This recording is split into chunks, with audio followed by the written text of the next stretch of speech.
Hello बच्चों, welcome to digital पढ़ाई। मेरा नाम है राज और आज हम इस वीडियो के अंदर कंप्लीट करेंगे पेपर नंबर 3 का सेक्शन डी।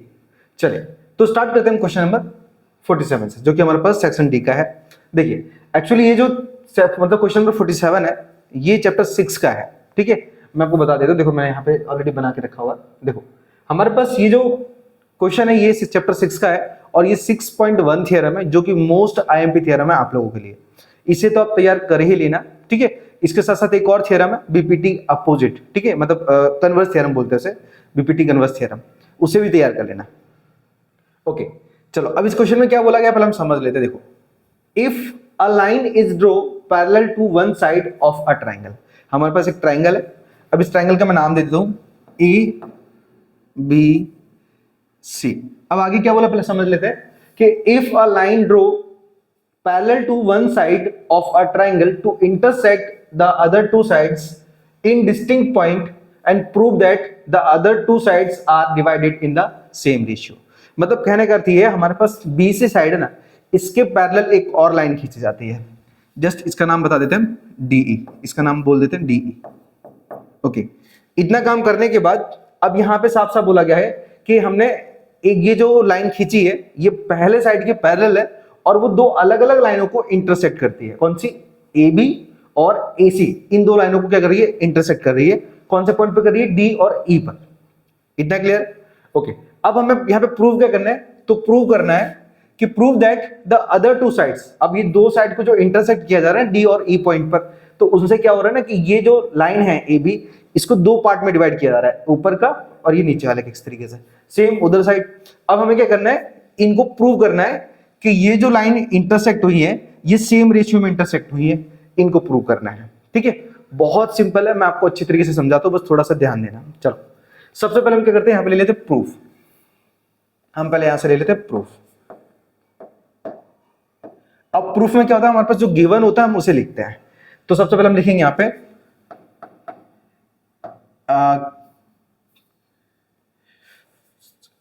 ट्राइंगल। देखो हम लिखेंगे यहां पे गिवन, ये फिर डायरेक्टली ले सकते हैं। देखो हमने ये ड्रॉ किया एक तरीके से, तो उसको इस तरीके से ले सकते हैं। Draw a triangle ABC, ABC and DE parallel to one side. DE आगे लिख देते हैं, वापस लिख देते हैं ड्रॉ डीई पैरेलल टू कौन सी साइड के? बीसी साइड के, BC and D line intersect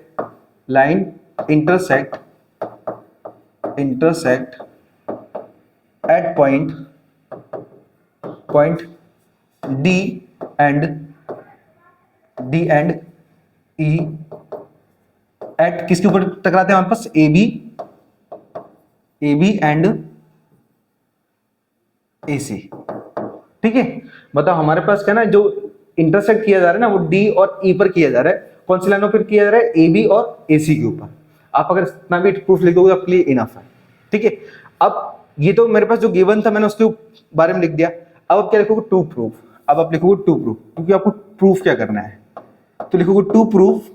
अब इसमें क्या बोला गया था कि जो लाइनों को इंटरसेक्ट किया गया ना उन्हें सेम रेशियो में डिवाइड किया गया, ऐसा प्रूफ बताना है हमें, ऐसा टू प्रूफ में बताना है। तो आप बोल सकते हो यहाँ पे कि जो एडी है इसका रेशियो किससे बन रहा है हमारे पास? डीबी से, और इसके बराबर है हमारे पास एई अपॉन में ईसी। ये हमें प्रूफ करना है, ओके चलो अब हम क्या करेंगे, जो हमने बताना है यहाँ पे, मतलब क्या क्या हम लेके चलेंगे एक तरीके से वो सारी चीजें।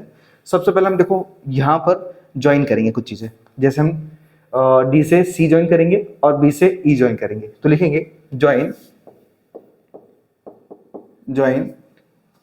Be and DC, join BE and DC. तो हम क्या करते हैं, ज्वाइन भी कर लेते हैं साथ में। ये हमने डीसी ज्वाइन कर लिया और ये हमने बीई ज्वाइन कर लिया। ठीक है, मैं हाथ से करूँ तो थोड़ी लाइन टेढ़ी है, चल जाएगी एक तरीके से, आपको चलाना ही पड़ेगा। चलो अब इतना काम करने के बाद एंड ड्रो। अब हमें क्या करना है? ड्रो क्या करना है? हमारे पास जो AB है ना, इसके ऊपर परपेंडिकुलर बनाना है कुछ इस तरीके से। ठीक है, तो मैंने क्या किया, हमने एक नाम दे दिया यहाँ पे M, नाम दे देते M। तो हमने जो ME है ना वो परपेंडिकुलर बनाया किसके ऊपर, AB के ऊपर। तो लिखेंगे ड्रो ME परपेंडिकुलर टू किसके ऊपर, AB के ऊपर। एंड इसी तरीके से सेम इसी तरीके से हम क्या करेंगे, जो AC है उसके ऊपर भी परपेंडिकुलर बनाएंगे, जिसका नाम दे देता मैं N नाम दे देता हूं N। तो मैंने DN परपेंडिकुलर बनाया यहाँ पे, किसके ऊपर बनाया मैंने, AC के ऊपर। ठीक है, इतना काम कर दिया। अब हमें एक फॉर्मूले की जरूरत होगी और हमारा तुरंत सवाल सॉल्व हो जाएगा। कौन सा फॉर्मूला हमारे पास, वो एरिया ऑफ ट्रायंगल, क्योंकि हम ट्रायंगल के फॉर्म में ही लेके चल रहे हैं इस वजह से। ओके, अब वो फॉर्मूला हमारे पास, सब हम फॉर्मूला यूज करेंगे यहाँ पे। फॉर्मूला आपके ऊपर डिपेंड है, आपको फॉर्मूला लिखना है या नहीं लिखना है। ठीक है, लेकिन मैं आपको बता देता हूँ, देखो फॉर्मूला होता है हमारे पास, जस्ट वेट, मैं डायरेक्ट यहाँ पे लिख देता हूँ, area of triangle, area of triangle ABC का यहाँ पे, इसलिए इक्वल टू, फॉर्मूला होता है हमारे पास 1/2 इंटू बेस इंटू हाइट। ठीक है, ये हमारे पास का फॉर्मूला है इस ट्रायंगल को प्रूव करने के लिए। चलो अब हम क्या करेंगे, 1 बाय 1 लेके चलेंगे, लेकिन मैं आपको पहले हाईलाइट कर देता हूँ कि मैं पहले कौन से पॉइंट लेने वाला हूँ। देखो सबसे पहले मैं ये जो AD वाला पॉइंट ना, पहले इस ट्रायंगल को प्रूव करूंगा, मतलब ADE से AD वाली लाइन को प्रूव करूंगा DE के बराबर, DB के। तो हम लिखूंगा यहाँ पे क्या, ये सेकंड पॉइंट हो जाएगा हमारे पास। पहले मैं AD को बताऊंगा, उसके बाद DB को बताऊंगा, इसी तरीके से मैं थर्ड पॉइंट लूंगा AE और उसके बाद लूंगा मैं EC। इस तरीके से हम क्या करेंगे, 1 बाय 1 मतलब 1 बाय 1 स्टेप को पूरा करेंगे, क्योंकि इससे कंफ्यूजन क्रिएट नहीं होगी और आप आराम से सीख सकते हैं इस चीज को। आई होप ये चीज क्लियर होगी। आप अपने हिसाब से लिख सकते हो, कोई दिक्कत नहीं है। ठीक है, जरूरी नहीं कि मैंने जैसे लिखा वैसे ही आप उतारो, आप अपने हिसाब से थोड़ा बहुत गलत भी कर दोगे ना, कोई फर्क नहीं पड़ेगा उससे। ठीक है, मैन आपका पास थ्योरम है कि आप इसके बाद क्या करते हो, वो चीज आपके लिए ज्यादा मायने रखती है, तो थोड़ा सा ध्यान रखना। देखो अब क्या करोगे आप, सबसे पहले आप पार्ट लोगे ADE, क्योंकि आपको फर्स्ट पार्ट प्रूव करना है। वहां पे नंबर मत डालना, लेकिन मैं समझा रहा हूं कैसे। देखो तो अब लिखोगे इन ट्रायंगल ADE, लिखोगे आप इन ट्रायंगल ADE। ओके, अब ये ADE क्या करोगे आप, एरिया निकालोगे। तो आप लिखोगे इन शॉर्ट में, एरिया ऑफ ट्रायंगल ADE बराबर 1/2, क्योंकि ट्रायंगल का एरिया क्या होता है 1/2 इंटू बेस। अब देखो हमारे पास ADE, अगर यहां पर अब बेस देखोगे ना, तो बेस किसको बोला जाता है, जो परपेंडिकुलर का आधार होता है, जो बेस होता है। तो देखो परपेंडिकुलर कौन सा हमारे पास, ME है। ये जो ME है ये परपेंडिकुलर है किसके ऊपर, AB के ऊपर, या फिर बोल सकते हो AD के ऊपर। तो आप डायरेक्टली लिख सकते हो यहाँ पे इनटू, अब बेस क्या बनेगा हमारे पास AD, क्योंकि परपेंडिकुलर ये है तो इसका बेस AD ही बनेगा। तो आप लिखोगे इनटू में AD इनटू में परपेंडिकुलर क्या है हमारे पास ME, तो ME। इसको आपको बताना है फर्स्ट इक्वेशन, कुछ इस तरीके से। बहुत सिंपल है, कोई ज्यादा हार्ड नहीं है, सिर्फ आपको थोड़ा सा अच्छे से समझना है। ठीक है, चलो अब इसी तरीके से मैं क्या करूंगा, आगे चलता हूं। चलो तो ये हमारे पास क्या फर्स्ट इक्वेशन हो गया। इसी तरीके से मैं लिखूंगा इन ट्रायंगल, मैंने फर्स्ट पार्ट पूरा कर लिया, मतलब ये वाला। अब मैं यहाँ पे सिमिलरली लिख सकता हूँ, यहाँ पे वैसे चलो सिमिलरली में डाल देता हूँ, सिमिलरली आपकी इच्छा है आप ले सकते हो डायरेक्टली। मैं लिख दूं सिमिलरली। अब क्या हुआ हमारे पास, जिस तरीके से मैंने ऊपर का पहला पार्ट सॉल्व किया है वैसे सेकंड की बात करेंगे, लेकिन ट्रायंगल कौन सा होगा, DBE, याद रखना DBE। तो आप लिखोगे सीधा एरिया ऑफ ट्रायंगल DBE बराबर 1/2 इंटू, अब हमारे पास बेस क्या है, यहाँ पे बेस है हमारे पास DB। अब परपेंडिकुलर क्या बनेगा, तो परपेंडिकुलर ME ही बनेगा। अब आप ये मत सोचना कि जब बेस ये है तो परपेंडिकुलर वो कैसे बन रहा है। देखो अब समझना, अगर मेरे पास इतनी बड़ी लाइन है, इतनी बड़ी लाइन, अगर मैं यहां पर परपेंडिकुलर बना दूं और इसका नाम दे दूं मैं A B C और D। ठीक है, तो अगर मैं इस लाइन की बात करूं ना, बोले AB के ऊपर परपेंडिकुलर कहां है, तो ये कोने में हो, इधर हो, उधर हो, कोई फर्क नहीं पड़ेगा। या फिर चलो मैंने एक और नाम दे दिया ABCD, इसका नाम E दे दिया। अब मैंने बोला EB का परपेंडिकुलर कौन है, तो लाइन तो ये पूरी एक ही है, तो ये इसका परपेंडिकुलर कहीं भी बने माना इस पूरी लाइन पर ही जाएगा। तो इसी तरीके से हमारे पास जो AB के ऊपर परपेंडिकुलर है ना ME, वो नीचे के लिए भी होगा और ऊपर के लिए भी होगा। तो ये चीज याद रखना। ठीक है, चलो ओके। नाउ तो बेस क्या हुआ हमारे पास, तो बेस हुआ DB DB, और परपेंडिकुलर तो आपको पता ही है ME ही होगा। ये हो गया हमारे पास इक्वेशन नंबर 2। अब हम क्या करेंगे, इस पहले इक्वेशन से और दूसरे इक्वेशन से अपनी फाइनल इक्वेशन निकालेंगे। क्या लिखेंगे हम यहाँ पे, हम लिखेंगे from equation first and second, पहली और दूसरी इक्वेशन लेंगे। तो देखो हमारे पास पहला इक्वेशन कौन सा, ये वाला है, तो लिखूंगा मैं area of triangle ADE equal to 1/2 into base क्या था हमारे पास AD इंटू हाइट क्या थी हमारे पास ME। ठीक है, मैं यहां से देख के लिख रहा हूं क्योंकि बार बार मुड़ना नहीं पड़ रहा है एक तरीके से, तो आप ये भी तो आ सकते हो, उससे कोई फर्क नहीं पड़ता। इसी तरीके से अपॉन में क्या लिखोगे, एरिया ऑफ ट्राइंगल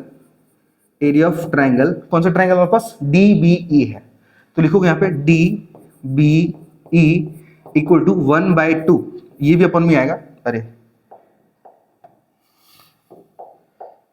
इसके अपॉन में हमारे पास आएगा इनटू में। अब देखो हमारे पास जो ट्राइंगल DBE का बेस क्या है, तो बेस हमारे पास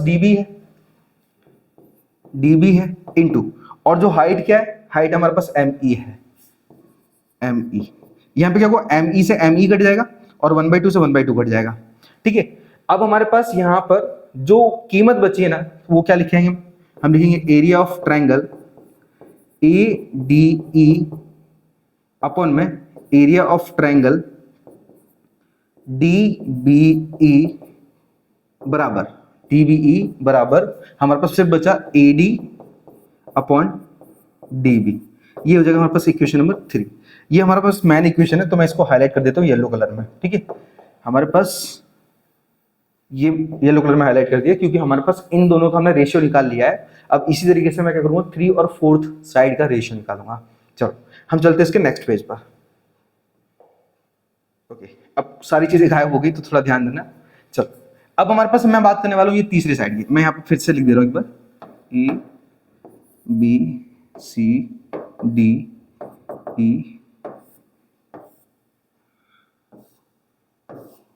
M और N, ये भी परपेंडिकुलर होगा। ठीक है, तो मैंने क्या किया, वापस से रैंडम ड्रॉ कर लिया है। देखो वैसे ये ट्रायंगल ऑलरेडी बना हुआ है, लेकिन क्या है ये इसमें पेजेस होते हैं, तो आगे पेज पे पढ़ेंगे ना तो ये पेज क्या होगा, पीछे चला जाएगा, इसके बाद नेक्स्ट पेज आ जाएगा। ठीक है, चलो अब यहाँ पे हमने क्या किया, अब हमने यहाँ पे ये जो पहले पॉइंट थे और जो दूसरे पॉइंट थे, इनको क्या किया हमने, सेम रेशियो में बता दिया एक तरीके से। अब मैं थर्ड पार्ट और फोर्थ पार्ट की बात करूंगा, तो मैं थर्ड पार्ट के लिए क्या करूंगा, ऊपर वाला ट्रायंगल लूंगा, उसको लिखूंगा मैं ADE। तो अब लिखोगे फिर से इन ट्रायंगल ADE, फॉर्मूला लगा दोगे यहाँ पे, एरिया ऑफ ट्रायंगल ADE बराबर 1/2 इंटू बेस क्या होगा, तो बेस हम थर्ड की बात कर रहे हैं तो यहाँ पे AE होगा, तो लिखेंगे यहाँ पे AE इंटू, अब इसके ऊपर परपेंडिकुलर मतलब हमारे पास जो हाइट है या फिर परपेंडिकुलर वो क्या होगा हमारे पास ME सॉरी DN होगा, या फिर उसे ND बोल सकते हो, कोई दिक्कत नहीं है, मैं DN लिख देता हूँ DN। ठीक है, ये हो गया हमारे पास इक्वेशन नंबर 4th, ये 4th इक्वेशन हो गया। अब हम क्या करेंगे, जैसे हमने थर्ड पार्ट को सॉल्व किया इसी तरीके से फोर्थ को लेंगे। हम लिखेंगे यहाँ पे सिमिलरली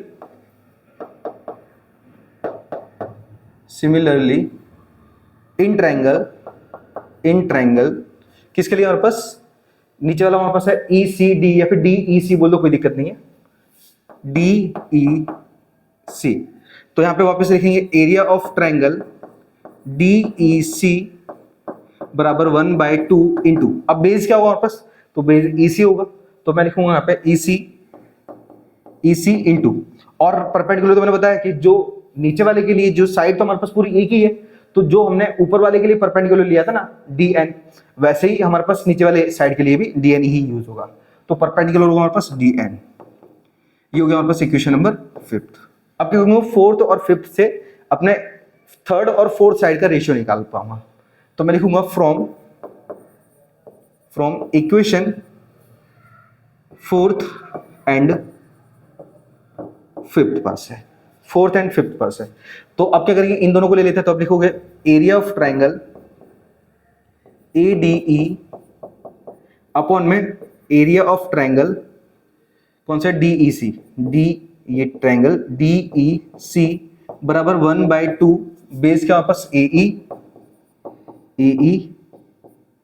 और हाइट क्या हमारे पास, तो DN है, DN अपॉन में 1/2 इंटू बेस क्या हमारे पास, तो EC इंटू DN, DN से DN कट गया और 1/2 से 1/2 कट गया, तो बचाएगा हमारे पास AE अपॉन में EC।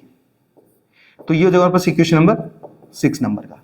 लेकिन हमने देखो ये जो पहला साइड का दूसरे साइड के साथ रेशियो निकाल लिया, तीसरी साइड का चौथे साइड के साथ रेशियो निकाल लिया, बट अभी भी जाके प्रूव नहीं हुआ। एक लास्ट मैन पॉइंट बचा है हमारे पास, वो याद रखना। देखो हमारे पास अगर मैं ऊपर की ट्रायंगल की बात करूंगा या फिर नीचे वाले ट्रायंगल की बात करूंगा, देखो ऊपर तो सिर्फ एक ही ट्रायंगल लेके चल रहे थे हम, ADE हर बार, लेकिन नीचे दो ट्रायंगल थे। कौन कौन से, एक तो DBC, मैं हाईलाइट कर दे रहा हूं कौन कौन से थे।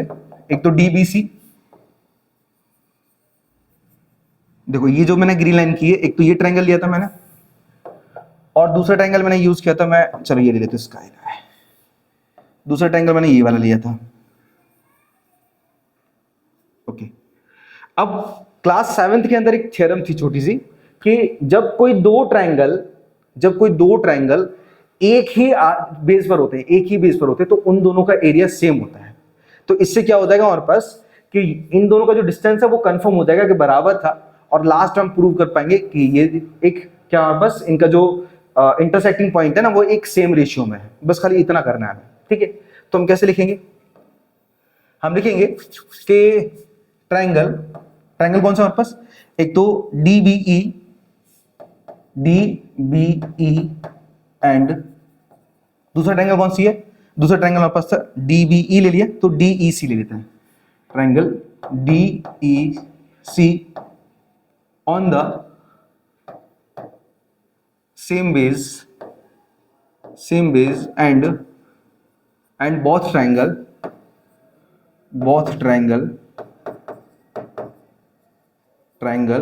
between कौन से दो ट्रायंगल, ये जो बिटवीन किसके हमारे पास, ये दोनों के दोनों ट्रायंगल उन दो पैरेलल लाइन के बीच में है, इसीलिए पैरेलल लाइन की बात की थी हमारे पास ऊपर, ठीक है। बिटवीन कौन सी लाइन हमारे पास, DE, between parallel just wait, okay, यहाँ पे पैरेलल कौन सी पैरेलल है, एक तो DE है, DE एंड कौन सी हमारे पास, BC है, BC, ठीक है। तो हमारे पास क्या है ना, जो ट्रायंगल DBE है और DEC है, सबसे पहले तो ये सेम बेस पर आए हुए हैं, एक ही बेस पर आए हुए हैं। दूसरी बात क्या है कि दोनों पैरेलल लाइन के बीच में है, तो इन दोनों का एरिया कैसा होगा, सेम होगा। सो बोथ ट्रायंगल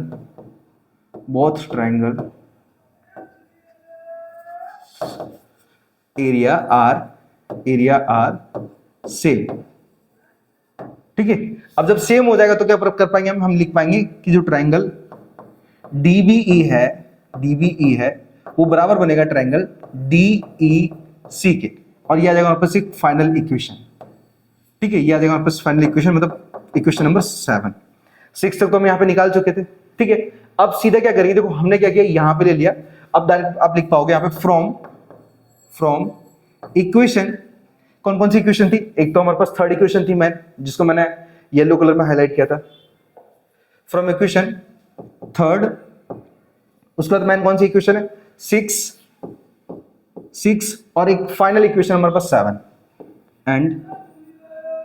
7 पर से। अब फ्रॉम इक्वेशन, अब इन तीनों पर से क्या हो जाएगा हमारे पास, प्रूव कर पाओगे, आप लिखोगे हैंस प्रूव्ड। मैं यहाँ पे पहले अपना वो डाल देता हूँ,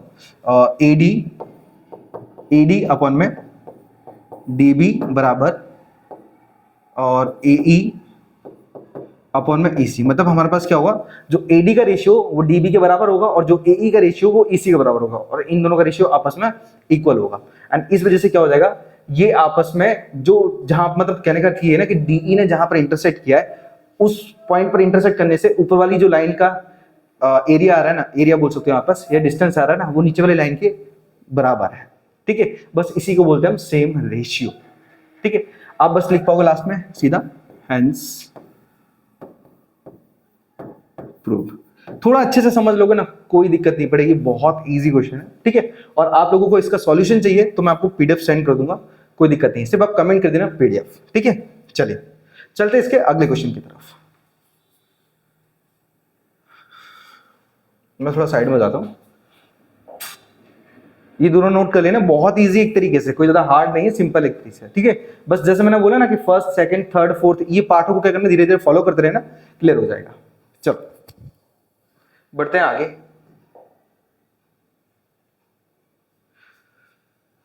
ओके, क्वेश्चन नंबर 48। अब क्वेश्चन नंबर 48 में क्या बोला पहले से समझ लेते हैं। 48 में लिखा कि Raunak is very intelligent in math. Raunak बहुत ज्यादा इंटेलिजेंट है, बहुत ज्यादा मतलब होशियार एक तरीके से मैथ के अंदर।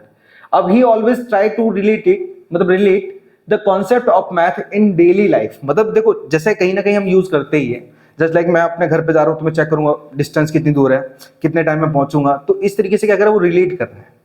अब आगे लिखा है कि one day he is walking away from the base of lamp post at speed of 1 metre per second. Okay, अब the lamp is 4.5 meter above the ground and read the above text and answer the following question. Okay, अब देखो यहाँ पे लिखा है कि if after 2 seconds the length of shadow is 1 meter and what is the height of the रौनक.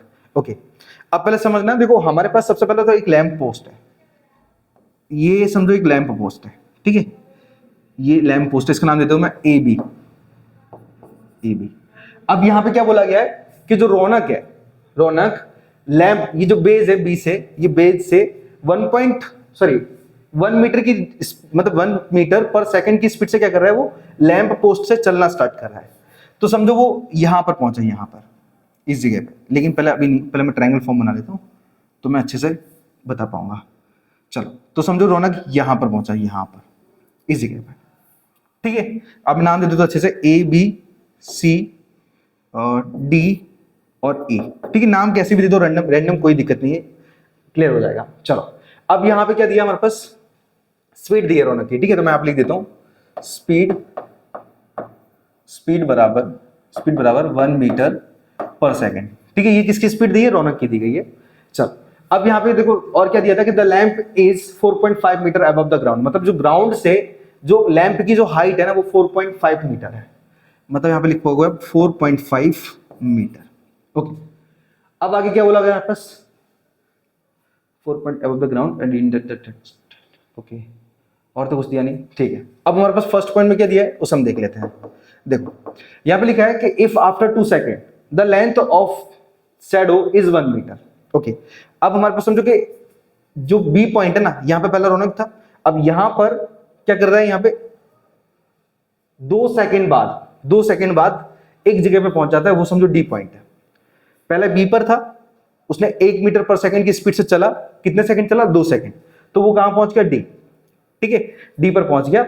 अब D से उसका जो शैडो है, उसका शैडो लैंप पोस्ट यहां पे है, देखो लाइट यहां पे है, तो शैडो ऐसे पड़ेगा, तो शैडो यहां पर पड़ेगा, ये मतलब डीसी में, तो डीसी क्या उसका शैडो है, किसका, रौनक का, तो वो कितना दिया है, शैडो दिया है इसका 1 मीटर, शैडो दिया है यहाँ पे 1 मीटर।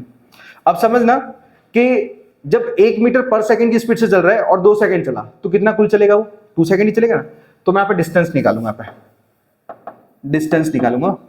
डिस्टेंस इक्वल टू यहाँ पे लिखूंगा 1 मीटर पर सेकेंड इंटू में 2 सेकंड, क्योंकि उसने 2 सेकंड चला एक तरीके से, ठीक है, सेकंड से सेकंड कैंसिल हो जाएगा और 2 से 1 का मल्टीप्लाई करेंगे तो 2 मीटर हमारे पास आ जाएगा इसका आंसर। मतलब बोल सकते हो कि बी से लेके डी तक का जो डिस्टेंस आएगा ना वो 2 मीटर आएगा, मतलब बोल सकते हो कि बी से 2 मीटर डिस्टेंस उसने चला डी तक पहुंचने के लिए, ठीक है। अब ये आगे क्या बोला गया यहाँ पे, अब उसमें बोला गया कि what is the height of the Raunak, मतलब रौनक की हमें हाइट निकालनी है, मतलब तुम बोल सकते हो कि ये रौनक है हमारे पास ईडी, ईडी क्या है, रौनक है, ठीक है। तो यहाँ पे फाइंड करना है हमें रौनक हाइट, रौनक हाइट फाइंड करनी है, ओके। अब यहां पे देखो ये जो मैं ट्रायंगल दिख रहा है ना आपको, यहां पे बीपीटी थ्योरम यूज हो जाएगी, ठीक है ना, बेसिक प्रोपोर्शनलिटी थ्योरम।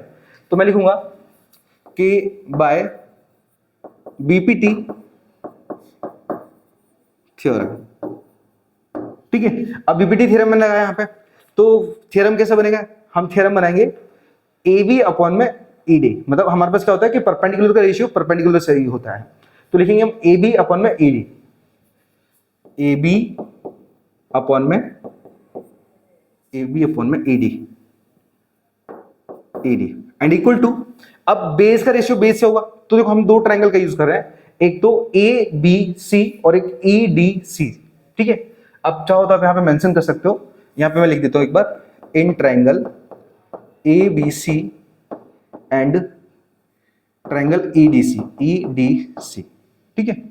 चलो ये मैंने अलग हाईलाइट किया है, इसको मैं क्लोज कर देता हूँ ब्रैकेट के अंदर। चलो ओके, अब ध्यान देना थोड़ा सा। अब देखो ए बी अपन में AD, तो हम दो ट्रायंगल का यूज कर रहे हैं, तो हमारे पास पहले क्या होगा, ABC के अंदर जो बड़ा ट्रायंगल है उसके अंदर बेस क्या होगा, BC होगा पूरा। तो आप लिखोगे यहाँ पे BC अपन, और जो हमारे पास छोटा ट्रायंगल है EDC, इसके अंदर बेस क्या होगा, DE होगा। तो आप लिखोगे यहाँ पे DE। तो आप लिख पाओगे यहाँ पे। अब जो AB की लेंथ है, AB की लेंथ कितनी है, 4.5 मीटर। तो आप लिख दो यहाँ पे 4.5 मीटर या तेल पीने, आप बाद में लिख सकते हो। अब जो ED है, ED क्या है, ED तो हमें निकालना है, मतलब ED क्या है हमारे पास, रोनक की हाइट है, वो हमें फाइंड आउट करना है। तो ED को आप एज इट इज रखोगे, ED इक्वल टू, अब जो BC है ना, BC, ये BC दो पार्ट में मिलकर बना है, BD और DC, ठीक है। तो BD कितना हमारे पास 2 मीटर का है, ये हमारे पास जो 2 मीटर का है, प्लस BD हमारे पास 2 मीटर का है, और DC कितने मीटर का है, 1 मीटर का है, तो 1 मीटर। मैं आप लिख देता हूं एक बार कि हमारे पास जो BC है वो BD प्लस DC, इन दोनों को मिलाकर बना है। तो मैंने वही दोनों की कीमत रखी है, BD की और DC की, मतलब 2 और 1, और अपॉन में DE चेक करो, DE क्या हमारे पास, DE इक्वलिटी हमारे पास 1 मीटर है, सॉरी DE है ना, अरे मैंने DE गलत लिख दिया, यहाँ पे DC आएगा, एक्चुअली ये DC है, ठीक है, ये DC है, क्योंकि हमारे पास जो बड़ा ट्रायंगल है उसमें जो बेस है वो BC है, और जो छोटा ट्रायंगल है उसके अंदर जो बेस है वो DC है, तो यहाँ पे DC रहेगा। चलो अब DC की लेंथ कितनी, तो हमारे पास वो 1 मीटर की है, 1 मीटर, ठीक है। वैसे मीटर तो लेने की जरूरत नहीं है अपने को, चलो ले लेते, छोड़ो। देखो अब मैं मीटर से मीटर यहाँ पे कैंसिल कर दे रहा हूँ। अब यहाँ पे लिखूंगा नेक्स्ट पार्ट में आके 4.5 अपॉन में ED इक्वल टू, अब देखो ये 2 मीटर और 1 मीटर क्या हो जाएगा, ये टोटल मिला के 3 मीटर हो जाएगा। 1 मीटर और 2 मीटर ऐड करेंगे तो ये 3 मीटर हो जाएगा। Just I am giving mistake, मैंने देखो मीटर सारे हटा दिए क्यों लफड़ा ना हो इस वजह से। वैसे मैं मीटर सहित कर सकता हूँ, ऐसी बात नहीं है, ठीक है। अगर आप करना चाहो तो कर सकते हो, कर देते, छोड़ो ना। मीटर यहाँ पे भी लिख दे रहे, मीटर यहाँ पे भी लिख दे रहे, लो मीटर यहाँ नहीं आएगा, ठीक है। चलो तो अब क्या करते हैं हम, ये 2 मीटर है और ये 1 मीटर है, दोनों ऐड हो जाएगा हमारे पास, ठीक है। यहाँ पे मीटर मेंशन कर देते हैं, तो कुल मिला के हमारे पास होगा ये 3 मीटर अपॉन में 1 मीटर। एक चीज थोड़ी सी ध्यान रखना, आप बिना मीटर के सवाल करोगे ना तो सबसे बेस्ट है, लास्ट में जाके क्या है, जो भी आपके पास डिस्टेंस आएगा, लेंथ आएगा, हाइट आएगा, वो मीटर में लिख देना खाली, ठीक है। चलो लेकिन मैं आपको बता रहा हूँ किस तरीके से करेंगे। आप क्या करोगे, देखो यहाँ से पॉइंट निकालोगे ना, पॉइंट निकाल दो, पहले क्रॉस मल्टीप्लाई कर लेते हैं। 1 मीटर का यहाँ पे करेंगे तो पहले मीटर से मीटर कैंसिल कर देते हैं, 1 का इधर करेंगे तो ये 4.5 मीटर ही आएगा, as it is 4.5 metre equal to, और ED का उधर करेंगे तो 3 ED हो जाएगा। अब ED के मल्टीप्लाई में 3 है तो ये क्या हो जाएगा, अपॉन में आ जाएगा, तो हम यहाँ पे लिख पाएंगे 4.5 मीटर अपॉन में 3 इक्वल टू में ED, ठीक है। यहाँ से पॉइंट हटाएंगे ना तो इनटू में नीचे 10 आ जाएगा। अब क्या करूंगा मैं, 10 से ये 45 को पहले कैंसिल कर पाऊंगा 5 के टेबल में, 5 2 जा 10 एंड 5 9 जा 45। अब 3 1 जा 3, 3 2 जा 6, सॉरी 3 3 जा 9 होता है यार, ठीक है। तो 3 1 जा 3 और 3 3 जा 9। अब हमारे पास क्या बचा, अब हमारे पास यहाँ पे बचा, ऊपर बचा सिर्फ 3 मीटर और अपन में बचा सिर्फ 2, तो इक्वल टू आएगा ED, इक्वल टू आएगा ED। अब जब 3 को मैं 2 से डिवाइड करूंगा ना तो मेरे पास जो ED की लेंथ आ जाएगी वो आ जाएगी सीधा 1.5 मीटर, मतलब बोल सकते हो कि जो रौनक की हाइट है वो हमारे पास 1.5 मीटर आएगी, ठीक है। लिखेंगे हम रौनक हाइट इज 1.5 मीटर, ओके। लेकिन अब यहां पे थोड़ी सी कंडीशन चेंज हो गई सेकंड वाले में, फर्स्ट वाला तो चलो क्लियर हो गया, ओके। अब सेकंड थोड़ा सा समझना, सेकंड में सेकंड पेज पे लेके चल रहा हूं, ओके।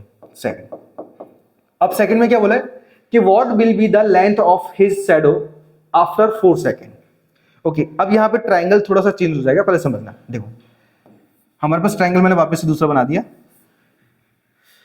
लेंथ तो ये 4.5 मीटर ही थी, ये बी सी डी और ए। ओके, थोड़ा ध्यान देना। सबसे पहले फर्स्ट क्वेश्चन में लिखा था कि वो 2 सेकंड चलता है, तो उस तरीके से जो बीडी मतलब बोल सकते हो कि उसका जो प्लेसमेंट है किसका, रौनक का, वो डी पर था, तो डी से लेके बी तक का जो डिस्टेंस था वो 2 मीटर निकला। लेकिन यहाँ पे अगर 4 मीटर पर सेकंड की स्पीड से चलेगा, 4 मीटर नहीं सॉरी 4 सेकंड बोला है कि 4 सेकंड बाद जो उसका डिस्टेंस आएगा तो वो 4 मीटर ही आएगा, सीधी सी बात है। तो एक्चुअली जो बीडी की लेंथ है वो चेंज हो जाएगी, तो मुझे दूसरे ट्रायंगल को लेके इसको सवाल को सॉल्व करना पड़ेगा। तो थोड़ा ध्यान देना। देखो, तो हमारे पास जो रौनक की जो स्पीड है यहाँ पे यहाँ पे जो डिस्टेंस है वो निकालेंगे हम, डिस्टेंस। तो क्वेश्चन के अंदर हमारे पास क्या दिया था कि ये जो 2 मीटर मतलब 2 सेकंड के हिसाब से चलता है एक तरीके से, मतलब 2 सेकंड बाद बोल सकते हो। अरे मैं क्या बोल रहा हूँ, just wait, I relax it, just wait, मैं पानी पी लेता 2 मिनट।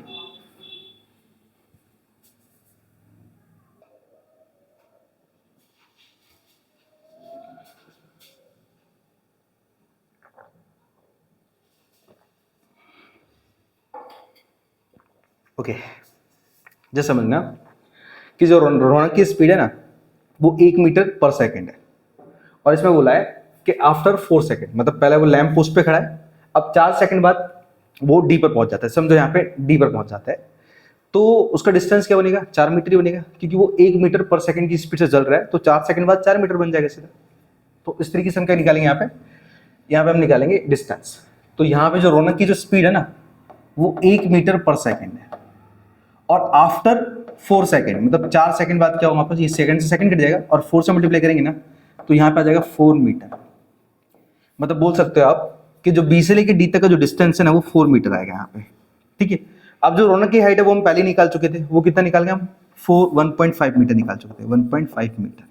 ओके, अब यहाँ पे क्वेश्चन में क्या बोला गया कि what will be the length of his shadow. मतलब देखो, अगर मान के चलो कि वो 4 मीटर आगे चलेगा ना तो उसका शैडो चेंज होगा, उसका जो शैडो वो चेंज होगा। पहले शैडो दिया था 1 मीटर, अब शैडो पूछा कि 4 सेकंड बाद कितना बनेगा, तो मतलब हम बोल सकते हो कि डीसी की लेंथ फाइंड करनी है यहाँ पे। अब सीधी सी बात है, ट्रायंगल तो वही है, तो हम बीपीटी थ्योरम यहाँ पे भी यूज कर सकते हैं। ठीक है, चलो मैं लिखूंगा यहाँ पे सबसे पहले इन ट्रायंगल। कौन सा ट्रायंगल है हमारे पास, एक तो ए बी सी है, पूरा बड़ा वाला triangle A B C, and छोटा ट्रायंगल कौन सा हमारे पास, ई डी सी है, ट्रायंगल ई डी सी। अब मैं लिखूंगा बाय बीपीटी थ्योरम। इसका फुल फॉर्म क्या होता है हमारे पास, इसका फुल फॉर्म होता है बेसिक प्रोपोर्शनैलिटी थ्योरम। बीपीटी का मतलब होता है, थ्योरम तो मैंने साथ में ऐड कर दिया। चलो अब लगाते हैं वहां पे। तो मैंने बताया था कि यहाँ पे परपेंडिकुलर का जो रेशियो होता है वो परपेंडिकुलर से बनता है, तो अब लिख पाओगे ए बी अपॉन में ईडी, ए बी अपॉन में ईडी, ए बी अपॉन में ईडी एंड इक्वल टू, और बेस का रेशियो बेस से होता है, तो हमारे पास क्या है ना, जो बड़े वाला ट्रायंगल का जो रेशियो बेस है वो क्या है हमारे पास, बीडी है, सॉरी बीसी है, तो अब लिखोगे यहाँ पे बीसी अपॉन, और जो हमारे पास छोटा वाला जो ट्रायंगल है ना उसका रेशियो क्या, मतलब वो बेस क्या है, DC, DC only for DC, तो इसे डीसी लिख पाओगे। अब हम क्या करेंगे, देखो हमारे पास क्या है ना, ये जो डीसी की है वो लेंथ तो नहीं दी गई है, तो मैं यहाँ पे साइड में लिख देता हूँ खाली लेट बी करके, लेट बी डीसी बराबर एक्स, सिर्फ मैंने इसको मान लिया खाली। अब जहां पे डीसी है वहां पे मैं एक्स रख दूंगा, तो सबसे पहले मैं इसे चेंज करूंगा। तो ए बी का डिस्टेंस कितना है, देखो ए बी का जो लेंथ है वो हमारे पास 4.5 मीटर है, मैं सिर्फ 4.5 लिख रहा हूँ खाली, 4.5 अपन। अब जो ईडी है, ईडी वो कितना है हमारे पास, तो 1.5 मीटर है, तो मैं यहाँ पे भी लिख देता हूँ 1.5 मीटर एंड इक्वल टू, अब जो बीसी है ना, बीसी ये जो टोटल बीसी है ना ये दो पार्ट से मिलकर बना है, एक बीडी प्लस डीसी, तो मैं लिख देता हूँ यहाँ पे बीडी प्लस डीसी अपॉन में डीसी। अब नेक्स्ट में आते हैं हम, तो यहाँ पे कैंसिल कर ले इसको, चलो कैंसिल कर लेते हैं। देखो नीचे से पॉइंट हटाएंगे ना तो ऊपर 10 चला जाएगा, और ऊपर से पॉइंट हटाएंगे तो नीचे 10 चला जाएगा। अब 10 कैसे है, देखो एक संख्या पहले पॉइंट हो ना तो अपॉन में 10 आता है, इस तरीके से याद रखना। दो संख्या पहले पॉइंट होगा तो अपॉन में 100 आएगा, कुछ इस तरीके से। अब देखो 10 से 10 कट गया, और 15 1 जा 15 और 15 3 जा 45, मतलब आप बोल सकते हो यहाँ पे कि 3/1 बचा एंड इक्वल टू।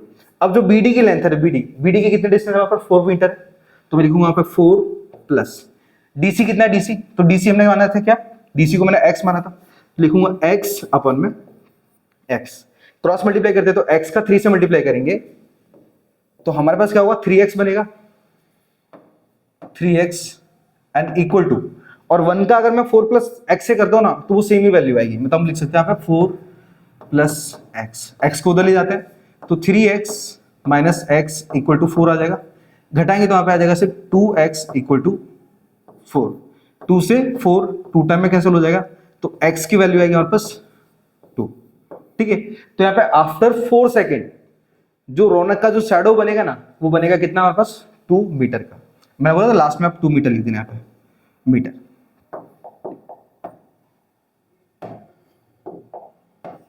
ओके अब स्टेटमेंट डाल लेते हैं, स्टेटमेंट डाल दो कि the length of his shadow, the length of his shadow after 4 second is 2 metre. काम पूरा, एकदम सिंपल एक तरीके से, कुछ क्वेश्चन में मगजमारी नहीं है, आराम से कर पाओगे, ठीक है। चलो नोट कर लो, मैं देख ले तो प्रॉपर है। ओके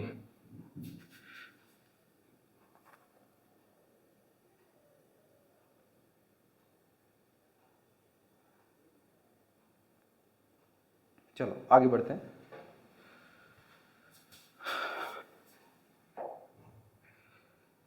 नेक्स्ट क्वेश्चन पे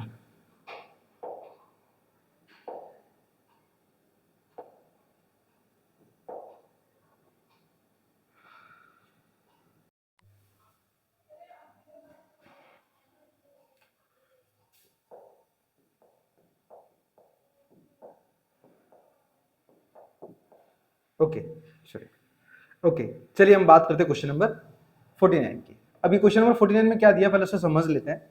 यह लिखा है कि a cottage industry produce a certain number of pottery articles in a day. अब जो पोट्री क्या होता है हमारे पास, देखो पोट्री का मतलब खिलौने, पोट्री यानी खिलौने होते हैं, मतलब एक कॉटेज इंडस्ट्री मतलब बोल सकते हो कि छोटा मोटा जो उद्योग है वो एक दिन में कुछ खिलौने तैयार करता है, ठीक है। अब आगे बोला गया है कि it was observe on a particular day that the cost of productions of each article in rupees was 3 more than twice the number of articles produced on that day। मतलब उसका जो कॉस्ट बताया है, मतलब एक खिलौने का जो कॉस्ट बताया उसमें ये बोला गया है कि जितने खिलौने एक दिन में प्रोड्यूस किए जाते हैं ना उसके दुगने का 3 ज्यादा उसका प्रोड्यूस मतलब उसका कॉस्ट बनता है।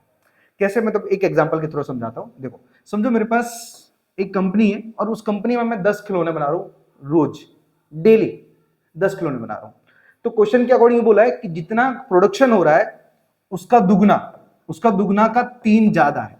मतलब बोल सकते हो कि यहाँ पे जो एक खिलौना है उसका जो कॉस्ट बनेगा ना, जितना प्रोडक्शन हो रहा है उसका दुगना का 3 ज्यादा, मतलब बोलोगे अब कितना बनेगा वापस, तो 2 10 20 और 3 कितना होगा 23। मतलब बोल सकते हो कि यहाँ पे एक खिलौने का जो प्राइस बनेगा वो 23 रुपीज बनेगा। आई होप क्लियर हो गया हो। मेरा कहने का मतलब ये है कि जितना प्रोडक्शन हो रहा है उसके डबल का 3 ज्यादा है, ठीक है।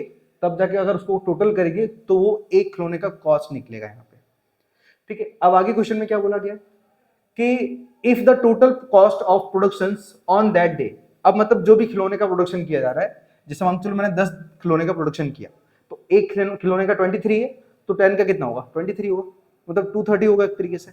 तो इसी तरीके से जो खिलौने तैयार हो रहे हैं एक दिन में टोटल जो कॉस्ट है उसकी 90 रुपीज है, कहाँ ये 90 रुपीज है।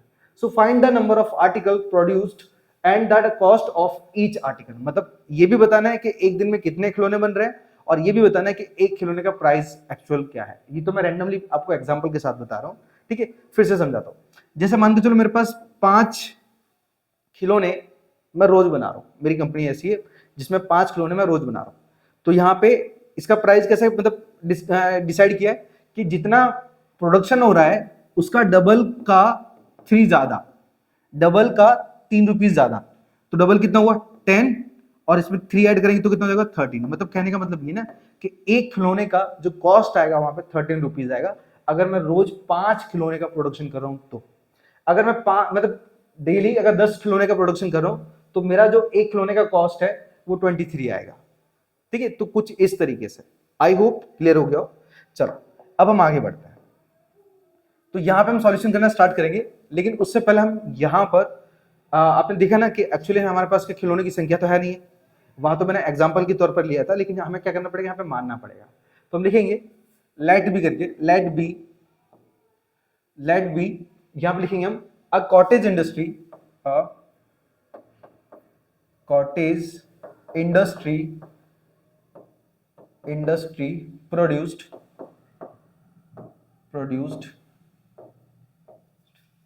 एक्स आर्टिकल ले लेते हैं, एक्स आर्टिकल, या फिर लिख सकते हो पोट्री आर्टिकल लिख दो, कोई दिक्कत नहीं, मैंने एक्स आर्टिकल लिख दिया। ठीक है, मैं इसको थोड़ा हाईलाइट कर, एक्स को हाईलाइट कर देता हूं। चल ओके, तो मैंने क्या किया, यहाँ पे एक्स मान लिया अपने प्रोडक्शन को, मतलब मैंने मान के चला कि एक दिन के अंदर जो प्रोडक्शन हो रहा है वो एक्स है। तो अब निकालेंगे इसका cost, and cost of one pottery article is, अब कितना बनेगा हमारे पास, तो यहाँ पे बोला था कि जितना प्रोडक्शन हो रहा है उसका डबल मतलब 2x हो गया, और उसमें 3 रुपीज ज्यादा। ठीक है, तो ये इस तरीके से, लेकिन यहाँ पे क्या हम डायरेक्टली तो ऐड कर नहीं पाएंगे क्योंकि x भी जुड़ा हुआ है। अब आगे क्वेश्चन में क्या बोला है कि if the total cost of production on that day was 90, मतलब जितना टोटल प्रोडक्ट, जिसमें मैंने क्या किया, x निकाला एक तरीके से, मान के चलो कि मैंने 10 खिलौने एक दिन के अंदर प्रोड्यूस किए, तो उस 10 खिलौने का जो कॉस्ट आएगा ना टोटल, वो 90 रुपीज आ रहा है मेरा, टोटल 90 रुपीज आ रहा है। ठीक है, तो हमें क्या करना है, यहाँ पे आर्टिकल की संख्या, मतलब कितने आर्टिकल हम एक दिन में मतलब बना रहे हैं वो, और टोटल जो मतलब टोटल कॉस्ट दी गई है हमारे पास कि एक दिन के अंदर कितना कॉस्ट आता है, 90 रुपीज। तो हमें एक खिलौने का कॉस्ट बताना है कि उसका प्राइस क्या होगा। ओके, तो अब पहले समझना, जैसे मान चलो मैं 10 साइकिल खरीद रहा हूं और मेरे पास एक साइकिल 500 रुपए की है, एक जो साइकिल है वो 500 रुपए की है। अब बताओ 10 साइकिल कितने की होगी, अब सीधा बोल दोगे 5000 रुपए की हो जाएगी, 5 आएगी। तो आपने किया कैसे, आपने 10 साइकिल का मल्टीप्लाई 500 से किया, मतलब जो एक साइकिल की जो कीमत थी उसका मल्टीप्लाई आपने 10 साइकिल से किया, तब जाके आपकी जो टोटल कीमत आई वो 5000 आई, 5000। ठीक है, तो अब इसी तरीके से अगर मैं टोटल कॉस्ट निकालूंगा तो वो तो हमारे पास 90 होगा ही होगा, लेकिन कैसे होगा, यहां पे क्वांटिटी ऑफ पोट्री मतलब खिलौने की क्वांटिटी और इनटू में उसका कॉस्ट, तो हमारे पास मैं लिखूंगा पे अकॉर्डिंग टू क्वेश्चन। तो हमारे पास जो क्वांटिटी कितनी है वो x है, और एक खिलौने का कॉस्ट कितना है, तो वो है 2x प्लस 3, क्वांटिटी इनटू में एक खिलौने की कीमत, टोटल जाके 90 रुपीज, क्वांटिटी एक खिलौने की कीमत और टोटल कॉस्ट, कुछ इस तरीके से। नाउ अब क्या करेंगे, इसका अंदर मल्टीप्लाई करेंगे, तो लिखेंगे x का 2x है तो 2x स्क्वायर प्लस x का 3 से करेंगे तो 3x, एंड ये 90 मैं आगे ले लूंगा तो माइनस का 90 इक्वल टू हो जाएगा 0। ओके, अब हमारे पास यहाँ पे देखो फैक्टर बन रहा है एक तरीके से, मतलब यहाँ पे फैक्टराइजेशन करना ही पड़ेगा क्योंकि ये पॉलिनोमियल इक्वेशन बन रहा है। फर्स्ट टर्म का लास्ट टर्म से मल्टीप्लाई करेंगे, कितना आएगा, 90 आएगा।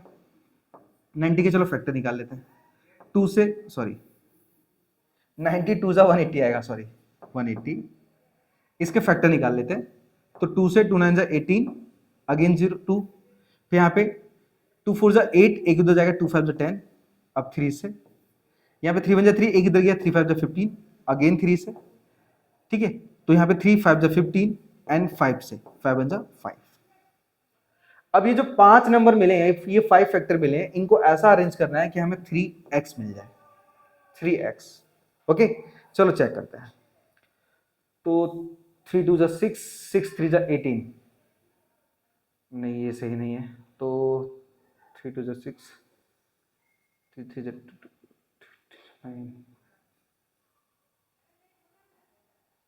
20, नहीं ये एक बन रहा है पेयर हमारे पास, देखो 5 3 जा 15 इनटू में 3 2 जा 6, 6 2 जा 12, अगर मैं 15 में से 12 घटाता हूं ना तो मुझे आराम से मेरी कीमत मिल जाएगी। ठीक है, चलो तो हम क्या करेंगे, यहाँ पे लिखेंगे 15 और यहाँ पर 12, मतलब 3 को हमने स्प्लिट करके 15 12 में चेंज किया। अब याद रखना बड़ी कीमत हमेशा आगे होनी चाहिए, और पहले तो x मेंशन कर दो क्योंकि x वाली कीमत को स्प्लिट करके 2 पार्ट में डिवाइड किया है। अब क्या करना है, आगे प्लस है तो बड़ी कीमत के आगे प्लस, डिपेंड करता है हमारे पास हमें माइनस चाहिए या प्लस चाहिए, क्योंकि वो करता है डिपेंड बीच वाली संख्या के ऊपर। जैसे मुझे 3 चाहिए तो मुझे घटाना पड़ेगा तभी जाके 3 आएगा। मुझे अगर इससे बड़ी कीमत चाहिए तो मैं प्लस करूंगा, तो वो सारी चीजें। अब क्या करेंगे, ये 3x के बदले रिप्लेस करेंगे इनको, तो लिख पाएंगे हम 2x² plus 15x minus 12x and minus का 90 एंड इक्वल टू 0। ठीक है, तो मैंने 3x की जगह इन दोनों नंबर्स को रख दिए। नाउ दो पेयर बनाएंगे।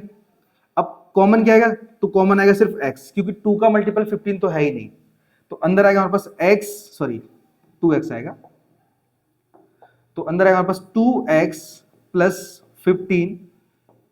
अब यहाँ पे देखो x बाहर जा चुका तो 15 क्या है, ये माइनस एज इट इज रखोगे आप। अब चेक करोगे क्या x के साथ कोई वैल्यू है, बोले हाँ है, कितना है 2, तो देखो 2 के टेबल में 12 कितने टाइम में आता है, 6 टाइम में। अब कुछ देखने की जरूरत नहीं है अंदर, सीधा उतार दो, तो ये 2x plus 15 and equal to 0 हो जाएगा। अगर आप 6 से अंदर मल्टीप्लाई करोगे ना तो सेम वैल्यू आएगी, उसकी टेंशन मत लेना, एकदम क्लियर ये सवाल हमारा ये। चलो अब क्या करेंगे हम, जो सेम वैल्यू 2 टाइम आई है उसे 1 टाइम लिखेंगे, 2x plus 15 equal to 0 and जो बाहर उसे ले लो, तो x माइनस 6 इक्वल टू 0। अब ये प्लस 15 है, इक्वल किधर जाएगा, तो ये 2x इक्वल टू माइनस का 15 हो जाएगा, और ये उधर जाएगा तो x इक्वल टू क्या होगा हमारे पास, प्लस का 6 आ जाएगा। अब ये 2 अपॉन में, तो हमारे पास क्या बनेगा, x इक्वल टू माइनस का 15 अपॉन 2, और दूसरी वैल्यू हमारे पास है x इक्वल टू 6। ठीक है, ये दो वैल्यू आई है, लेकिन जिनमें से हमारे पास नेगेटिव वैल्यू तो कभी हो ही नहीं सकती। सीधी सी बात है कि अगर मैं प्रोडक्शन करूंगा ना तो नेगेटिव थोड़ी ना करूंगा, जो जैसे मैंने 5 किए, 6 किए प्रोडक्शन, 7 किए, 10 किए, तो हमेशा पॉजिटिव ही रहेगा। तो नेगेटिव इज नॉट आंसर लिख दू क्या, नॉट अ प्रोडक्शन। ठीक है, negative is can not be, can not लिख दो, can not be a production. ठीक है, ये यहां पे लिख देना, क्योंकि नेगेटिव नंबर कभी भी प्रोडक्शन बन ही नहीं सकता एक तरीके से। ठीक है, तो हमारे पास जो आर्टिकल नंबर होंगे ना वो 6 होंगे, मतलब पर डे का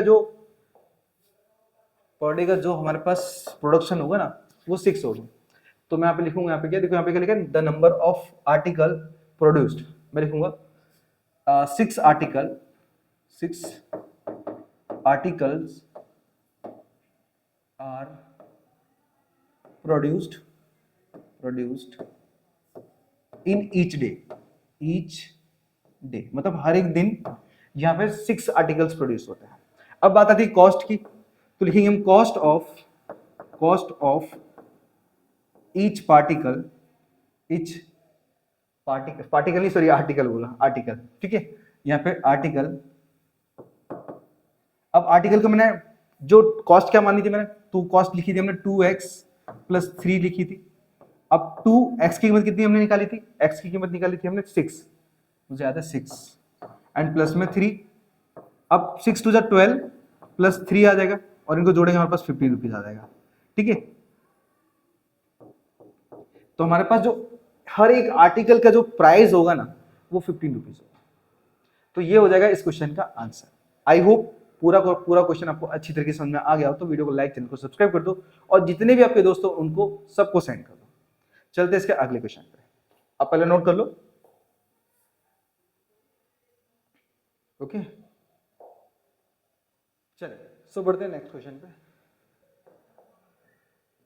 क्वेश्चन नंबर 50। अब क्वेश्चन नंबर 50 में क्या बोला पहले उसे समझ लेते हैं कि a manufacturer of TV sets produce 600 set in a third year and 700 sets in the 7th year. Okay, तो एक मैन्युफैक्चरर है, मैन्युफैक्चरर का मतलब समझ रहे हो, एक तरीके से एक बनाने वाली कोई कंपनी है, ठीक है, वो फैक्ट्री है, और वो टीवी के जो 600 सेट है ना वो 3 सालों में बनाती थी, मैं बोल सकता हूँ तीसरी साल में वो 600 बनाती थी एक तरीके से। तो तीसरी साल मतलब अब उसे लिख सकते हो A3 बराबर 600, एंड यहाँ पे क्या बोला है, और जो 700 सेट है वो इन 7th ईयर, तो आप लिख सकते हो यहाँ पे A7 इक्वल टू 700। आगे लिखा कि assuming that the production increases uniformly by fix number of every year find. अब हमें ये 3 चीज फाइंड करनी है, लेकिन ये 3 चीज तब फाइंड होंगी ना जब हमारे पास ए और डी की कीमत आएगी, तो वो हम निकालेंगे A3 और A7 की हेल्प से। कैसे? मैं इन्हें चेंज करूंगा A प्लस डी के फॉर्म में। मतलब मैं A3 को लिख सकता हूं A plus 2D equal to 600। ये हमारे पास हो जाएगा फर्स्ट इक्वेशन। ये हमारे पास हो जाएगा फर्स्ट इक्वेशन। इसी तरीके से इसको चेंज करेंगे तो लिखेंगे A plus 6D equal to 700। ये हो गया सेकंड इक्वेशन। याद रखना इनको चेंज कैसे करते हैं वो थोड़ा सा मैं समझा देता हूं। जैसे मेरे पास A45 लिखा है, तो मुझे अगर A और D में चेंज करना है तो मैं उसको दो तरीके से लिख सकता हूं। मैं उसे लिख सकता हूं A प्लस 44D।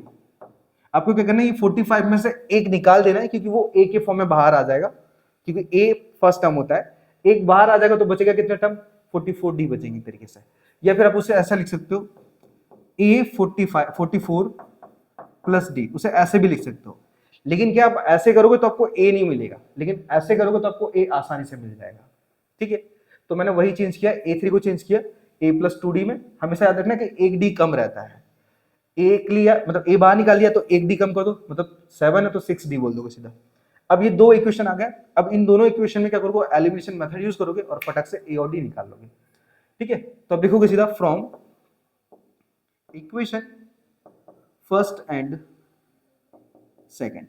चलो फर्स्ट कौन सा हमारे पास, तो A plus 2D equal to में 600 और दूसरा A plus 6D equal to में 700। साइन चेंज कर दो इनके, तो ये माइनस, ये भी माइनस और ये भी माइनस। A से A कट जाएगा और यहाँ पे आएगा माइनस का 4D इक्वल टू, यहाँ पे माइनस का 100 आएगा। माइनस से माइनस कैंसिल करेंगे और 4 से 100 25 में कैंसिल हो जाएगा। मतलब D की कीमत फाइनल आएगी हमारे पास 25। बट मुझे तो A भी चाहिए, तो मैं क्या करूंगा, A की कीमत किसी भी एक इक्वेशन में पुट कर दूंगा, मतलब फर्स्ट में या फिर कोई सेकंड में। मुझे फर्स्ट थोड़ा इजी लग रहा है तो फर्स्ट में डाल देता हूं। तो लिखूंगा value of D put in equation first. उठा लो, तो A plus 2D equal to कितना दिया हमारे पास, 600 दिया, जो कि ये लिखा हुआ है। अब एक D की कीमत कितनी, 25 है, तो लिखोगे आप A plus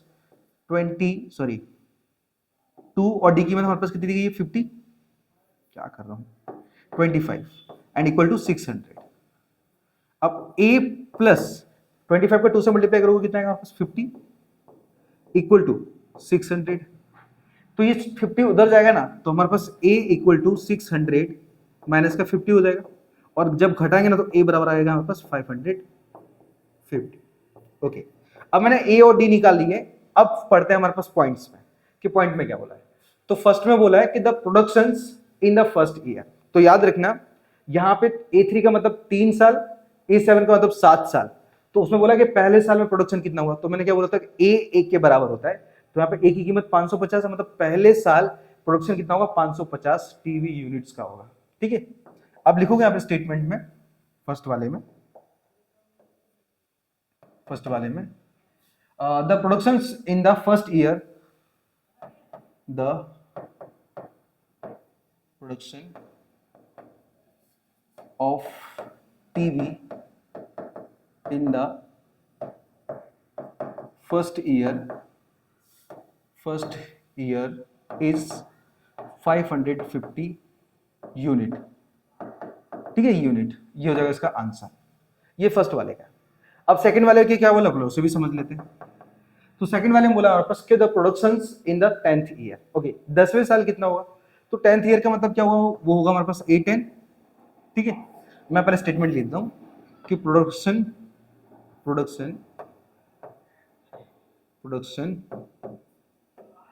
in 10th year. तो उसे कैसे लिखोगे आप, उसे लिखोगे A10 इक्वल टू अज्यूम करना पड़ेगा क्या वैसे, चलो कोई दिक्कत नहीं, मैं देख लेता एक बार। Okay, A10 equal to A plus 9D में चेंज करोगे इसे, तो इक्वल टू, अब A की कीमत कितनी है हमारे पास, तो A की कीमत हमने निकाली थी 550 निकाली थी, तो 550 प्लस 9 और D की कीमत 25 थी हमारे पास। ठीक है, D की कीमत हमारे पास कितनी थी, 25 थी, तो इक्वल टू 550 प्लस 25 9 जा कितना हमारे पास 225 होता है,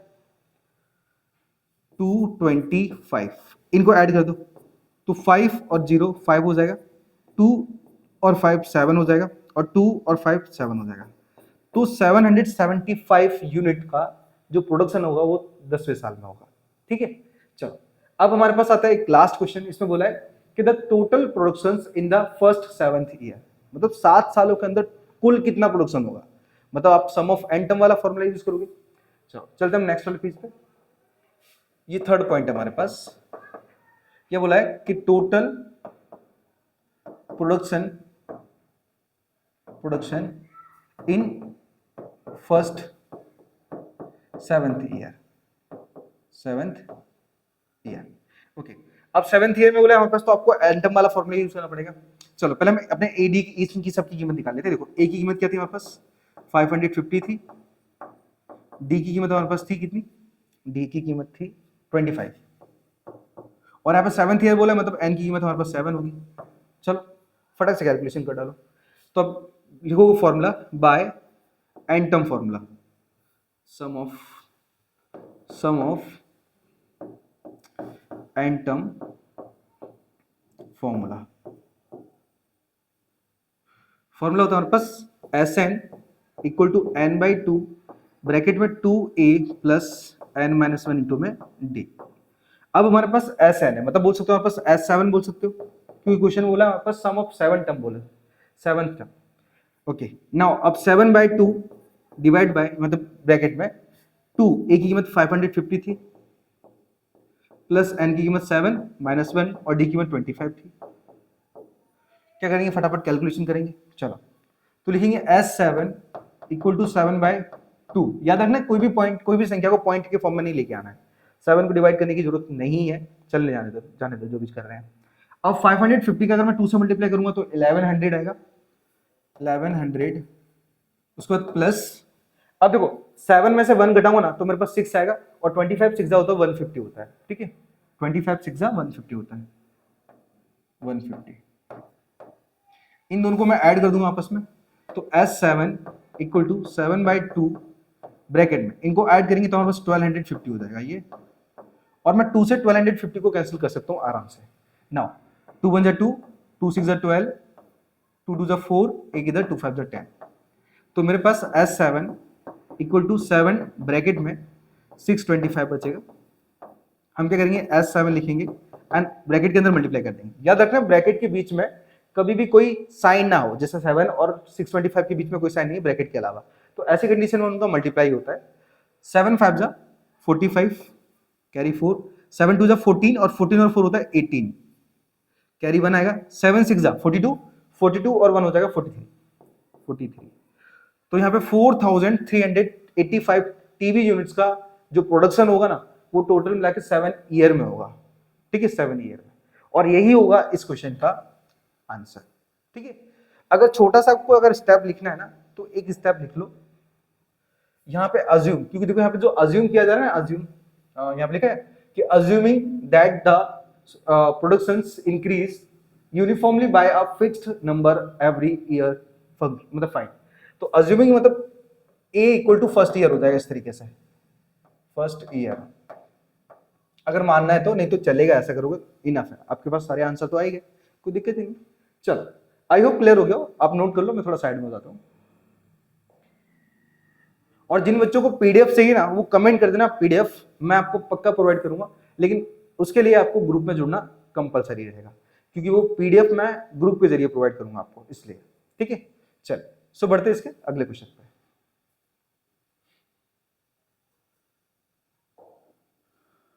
ओके, इसमें क्या बोला है, देखो ये बॉक्स नहीं बना अच्छे से, मैं टेम्पररी बना देता हूँ खाली।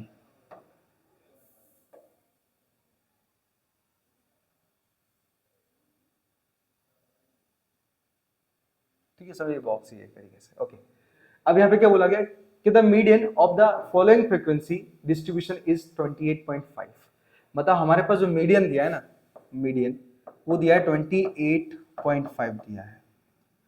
आगे बोला है कि and the total frequency is 60, हमारे पास जो टोटल फ्रीक्वेंसी मतलब बोल सकते हो आपको पास सिग्मा fi दिया है ना, वो दिया है 60। ओके, तो आगे बोला गया हमारे पास कि find the missing frequencies x और y, मतलब x और y की कीमत निकालनी है। बहुत सिंपल है, आओ समझाता हूँ कैसे। देखो सबसे पहले तो आप बॉक्स बनाओगे, यहाँ पे थोड़ा मैं लाइन टेढ़ी बेढ़ी करूंगा। चलो पहले आप क्लास लिखोगे। अब क्लास में वैल्यू कहाँ से स्टार्ट हुई? 0 से, तो 0 to 10, 10 to 20, 20 to 30 and 30 to 40, 40 to 50 and 50 to 60। ठीक है, 60 तक हमारे पास क्लास मार्क गए हैं। चलो अब ये एफ आई लिख लेते हैं, ये फ्रीक्वेंसी है हमारे पास। फ्रीक्वेंसी दी गई है हमारे पास 5, 10, सॉरी 10 कहाँ से आ गया, एक्स आया ना, एक्स, उसके बाद 20 एंड उसके बाद 15, फिर y एंड 5। चलो अब आपको पता होगा कि आप अगर मीडियन फाइंड करते हो तो आपके लिए दहेज हो जाता है CF, मतलब शादी करोगे तो दहेज मिलेगा ही मिलेगा। तो इसी तरीके से हमारे पास जो अगर आपको मीडियन निकालना है ना, तो आपको क्या निकालना पड़ेगा यहाँ पे? CF, याद रखना, जिसको हम क्यूमुलेटिव फ्रीक्वेंसी बोलते हैं, CF। ओके, अब हमारे पास CF कैसे निकालोगे? अच्छा यहाँ पे पहले जो टोटल था वो यहाँ पे नीचे लिख देते हैं। ये 60 दिया है हमारे पास टोटल ना, टोटल 60 दिया। ओके, CF का तरीका क्या होता है? ये 5 को आप एज इट इज लिखते हो, एज इट इज। इसके बाद 5 और x को लेते हो तो आप लिखोगे 5 प्लस x। 5 और 20 ऐड होगा क्योंकि x तो ऐड होगा ही नहीं, तो ये 25 प्लस x हो जाएगा। 25 और 15 होता है हमारे पास 40 प्लस x। इसको ऐड करेंगे तो हमारे पास हो जाएगा ये 40 plus x plus y and last में 45 प्लस x प्लस y।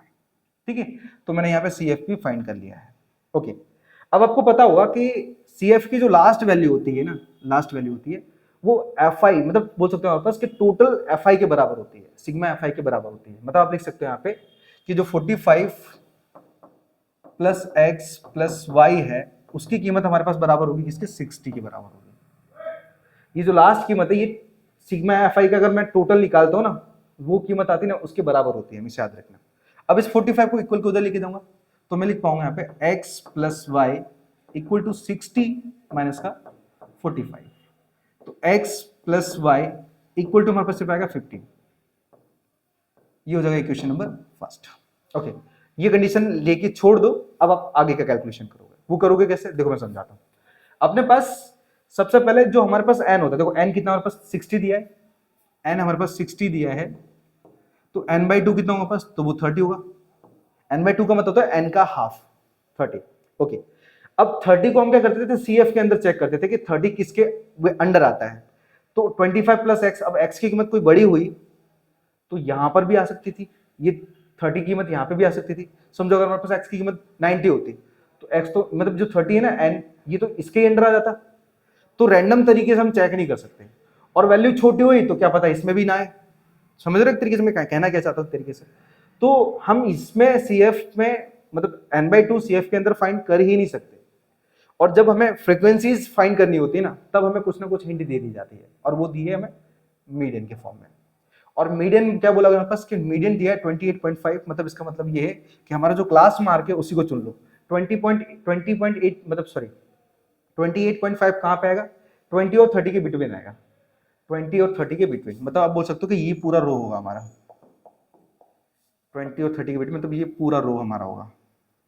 ठीक है, तो इससे क्या हुआ? L की कीमत हमारे पास सीधा 20 आ जाएगी, L की कीमत 20 आ जाएगी, और F की भी कीमत हमारे पास 20 आ जाएगी। ठीक है, और जो CF है, CF हमेशा ऊपर वाला होता है, तो CF की कीमत आएगी हमारे पास 5 प्लस एक्स। 5 प्लस एक्स, हमेशा CF ऊपर वाला होता है। ठीक है ना, आपने जो रो कलेक्ट किया होता है उसके ऊपर वाला CF होता है। ठीक है, इतना याद रख लेना। ओके, और एक लास्ट और निकालना है H। H की कीमत होगी हमारे पास इन क्लास मार्क के बीच का गैप, मतलब 10। अब फॉर्मूला लगाना है और काम पूरा कर लेना है। तो फॉर्मूला मैं यहाँ पे लिख देता हूँ क्योंकि वहां पे कैलकुलेशन सिर्फ हो जाएगा। तो मीडियन इक्वल टू लिखोगे आप L प्लस ब्रैकेट में n/2 माइनस CF अपॉन में F और इंटू में आएगा हमारे पास H। क्या करोगे? सीधा कीमत रख दोगे। चलो ओके ना, अब हमारे पास कैपिटल M तो दिया है, कितना दिया हमारे पास? 28.5। देखो मैंने यहाँ पे लिखा है, अब लिखोगे यहाँ पे 28.5 इक्वल टू, अब जो L है L, वो L निकाला हमने 20, तो अब लिखोगे यहाँ पे 20 प्लस n/2 हमारे पास 30 था, माइनस CF हमारे पास दिया 5 प्लस एक्स और जो f है वो भी दिया 20 और h हमारे पास 10। ठीक है, याद रखना कि कभी भी दो वैल्यू एक साथ हो और उसके आगे साइन बन रहा हो ना, तो हमेशा आपको वो ब्रैकेट में रखनी है, हमेशा। अब विदाउट ब्रैकेट रखोगे ना, आपका पूरा आंसर गलत हो जाएगा, मैं गारंटी देके बोल रहा हूँ।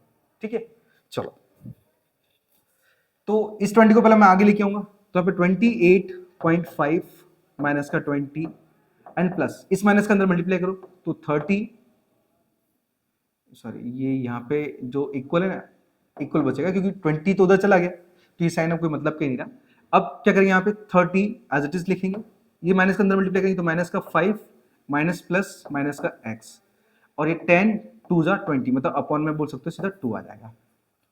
अब यहाँ पे घटाएंगे, देखो 28 में से अगर 20 घटाते हैं तो 8.5 आएगा, तो 8.5 इक्वल टू यहाँ पे घटाएंगे तो 25 माइनस एक्स अपॉन में 2 आ जाएगा। क्रॉस मल्टीप्लाई करेंगे तो 2 का अगर मैं 8.5 से करूंगा तो 17.0 आएगा, जिससे मैं 17 लिख सकता हूँ, क्योंकि पॉइंट याद रखें कोई भी कीमत के पीछे पॉइंट लगा के जीरो ना, तो ना तो पॉइंट का मतलब है ना जीरो का मतलब है, तो उसे हम 17 लिख सकते हैं। एंड इक्वल टू हमारे पास सीधा आएगा 25 माइनस एक्स, 25 को मैं आगे ले लूंगा तो 17 माइनस 25 इक्वल टू माइनस का x आ जाएगा। इसमें से घटाएंगे ना तो हमारे पास -8 इक्वल टू माइनस का x आएगा, जिसमें माइनस से माइनस कैंसिल हो जाएगा, x की कीमत सीधी आ जाएगी 8। ठीक है, x की कीमत सीधी 8 आ जाएगी। अब क्या करेंगे, हमें तो y भी निकालना है, क्योंकि हमें क्या करना है, x और y दोनों की फ्रीक्वेंसी निकालनी है। x तो आ गई, वो x की कीमत क्या करेंगे, फर्स्ट इक्वेशन में रखेंगे, हमारा फटाक से दूसरा आंसर आ जाएगा। चलो तो अब लिख पाओगे यहाँ पे the value of x put in equation 2, sorry first है।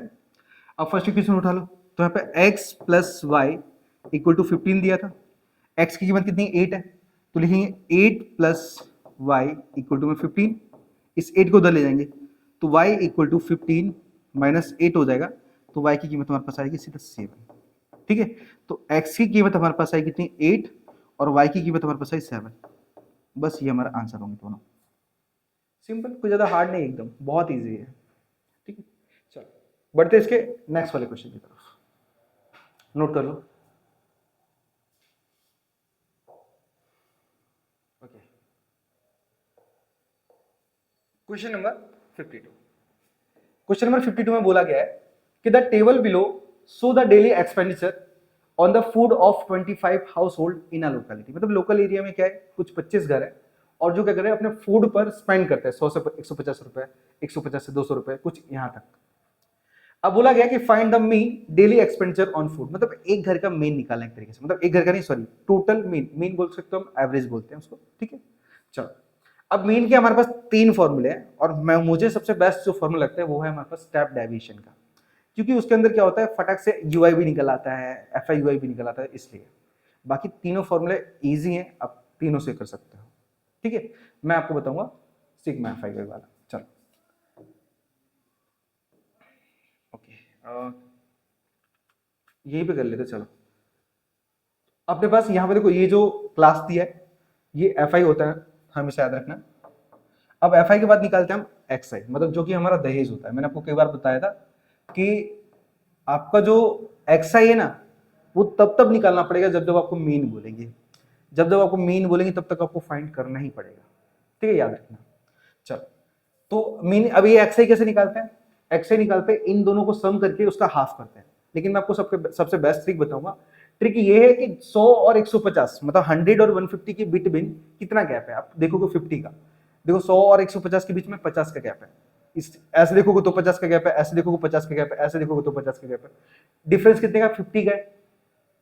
तो ऑलवेज क्या करना है, उस डिफरेंस को हाफ कर देना है। डिफरेंस कितना है 50, 50 का हाफ कितना होता है 25, तो 25 को पहली संख्या में ऐड करते हैं ना, आपका सीधा एक्सआई बन जाएगा। ठीक है, ऐड करोगे तो 125, ऐड करोगे तो 175, ऐड करोगे तो 225, ऐड करोगे तो 275 और ऐड करोगे तो 325। लो आपका एक्स आई आ गया, सिंपल एक तरीके से। अब उसके बाद क्या निकालोगे, अब निकालोगे यू आई, और यू आई का तरीका होता है कि आप एक्स आई में किसी एक को पहले ए मानोगे, पहले ए मानोगे। तो चलो मैं क्या करता हूं, मैं बीच वाली संख्या को ए मानता हूं, तो बीच वाली संख्या हमारे पास कौन सी है 225, हम इसको ए मानते हैं, ठीक है। किसको ए माना है? 225 को याद रखना। अब जिसको ए मानते हैं ना उसके सामने जीरो होता है, हमेशा याद रखना, ठीक है। अब क्या करेंगे, हम ऊपर जाएंगे तो नेगेटिव -1 -2 और नीचे आएंगे तो +1 +2। ये आपने यूआई निकाल दिया।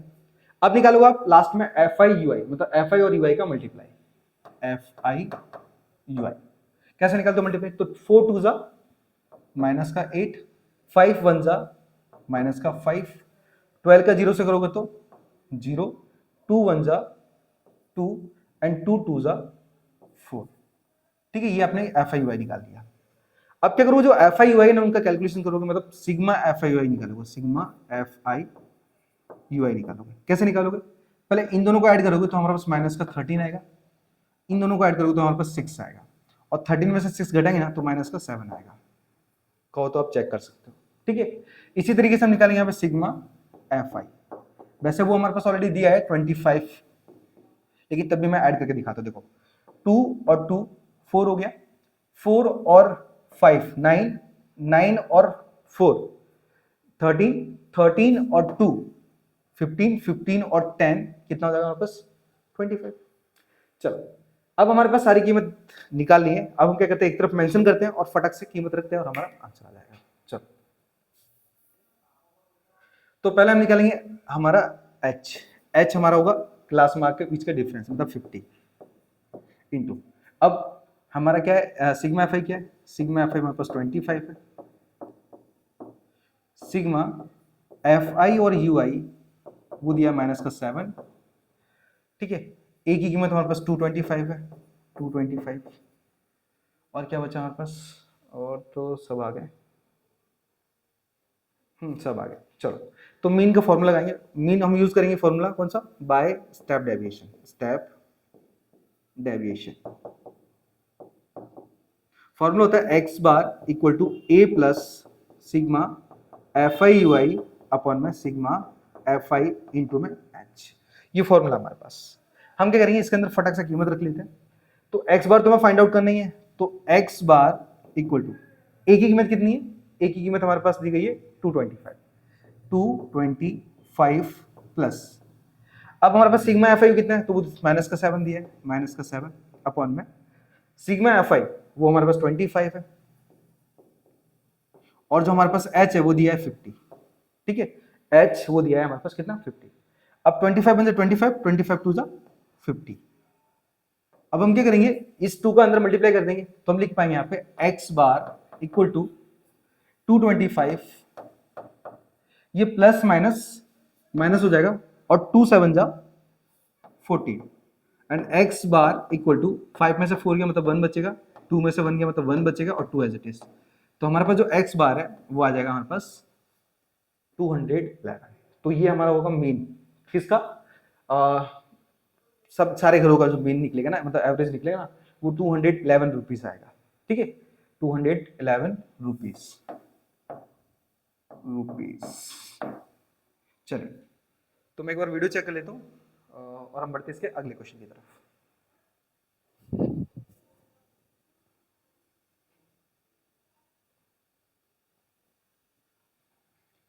ओके चलिए सो बढ़ते हैं हम इसके अगले क्वेश्चन की तरफ।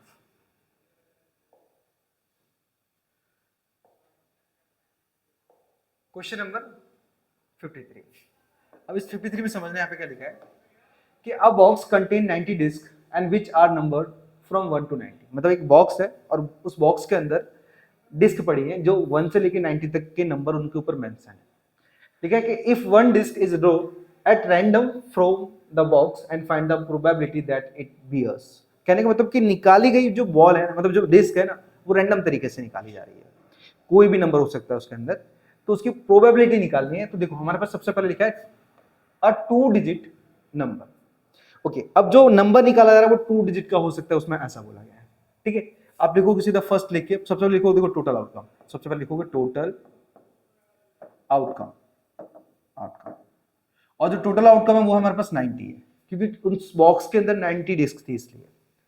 तो आप निकालोगे यहाँ पे क्या, अब फर्स्ट वाला यहाँ पे क्या बोलोगे कि अ 2 डिजिट नंबर, अ 2 डिजिट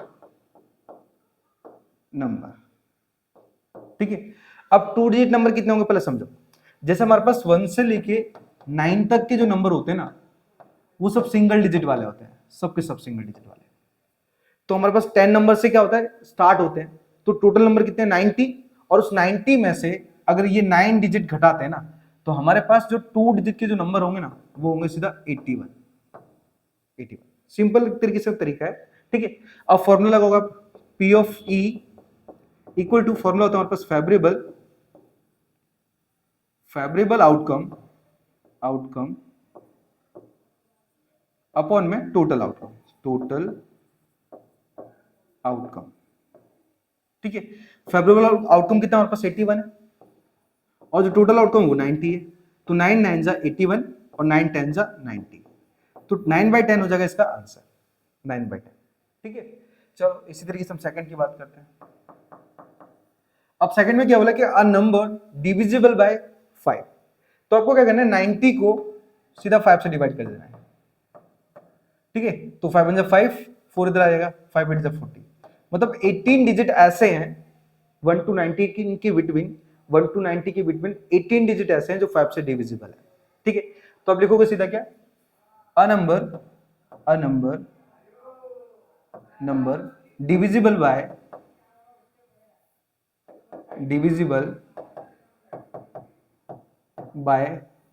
5। कितने नंबर होंगे हमारे पास, 18 होंगे, जो कि मैंने अभी बताया किस तरीके से आप निकाल सकते हो। फॉर्मूला यूज करना है वही, P of E equal to favourable outcome upon में टोटल आउटकम, ओके। अब जो फेवरेबल आउटकम है वो कितना हमारे पास, वो दिया है 18। अरे सॉरी वो बेंचेस रखी थी। टोटल जो फेवरेबल आउटकम कितना हमारे पास, वो दिया 18, और जो टोटल आउटकम है वो कितना हमारे पास 90 है।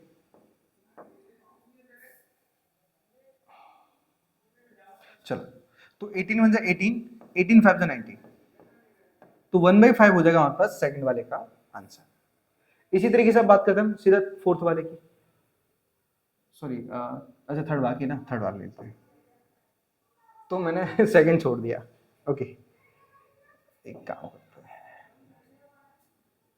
आप नोट कर लेना अच्छे से, मैंने ध्यान नहीं दिया, गलती से थर्ड पे पहुंच गया। चलो ये थर्ड वाला है, हाँ ये थर्ड वाला है। अब हम सेकंड की बात कर रहे हैं, सेकंड की। तो सेकंड में क्या बोला हमारे पास, a perfect square number. Perfect square number का मतलब क्या हो, पहले समझो। देखो हम लिखेंगे यहाँ पे अ परफेक्ट स्क्वायर नंबर। चलो, अब परफेक्ट स्क्वायर नंबर का मतलब क्या होता है कि जिन नंबरों का स्क्वायर निकाला जाए लेकिन 90 के बिटवीन हो, 90 और 1 के बिटवीन हो, ओके। अब कौन कौन से, देखो 1 का स्क्वायर 1 होता है, 2 का स्क्वायर 4 होता है, 3 का स्क्वायर 9 होता है, 4 का स्क्वायर 16 होता है, 5 का स्क्वायर 25 होता है, 6 का स्क्वायर 36 होता है, 7 का स्क्वायर 49 होता है, 8 का स्क्वायर 64 होता है, और 9 का स्क्वायर 81 होता है।